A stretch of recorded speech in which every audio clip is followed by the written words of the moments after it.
Hello বন্ধুরা, কেমন আছো সবাই? আজকে তোমাদের সাথে কিছু টয়েস আনবক্সিং করব। সেটা হচ্ছে কিয়ানের জন্য কিছু টয়েস অনলাইনে অর্ডার করেছিলাম, তো সেগুলো আজকে ডেলিভার্ড হয়েছে। তো ভাবলাম তোমাদের সঙ্গেই আনবক্সিং করি, দেখো কেমন হয়েছে, দেখে আমাদেরকে অবশ্যই জানাও। তো চলো স্টার্ট করি আনবক্সিং করা।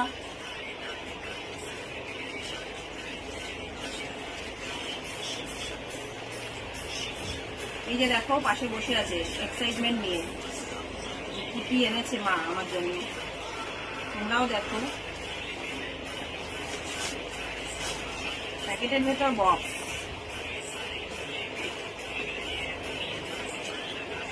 চলো খুলে গেছে একটা। কি বেরোলো দেখো, দুটো কাউ, গরু আমাদের কিয়ানের খুব পছন্দ। তো ওর একটা টয়েজ আমরা মেলা থেকে কিনে দিয়েছিলাম, ভীমও খুলবো, দাঁড়াও। এবার সেটা ভেঙে গেছে, যার জন্য অনলাইনে আবার এই দুটোকে কিনে দেওয়া হয়েছে। দেখে বলো কেমন হয়েছে। এই দেখো, দুটো গরু এসেছে।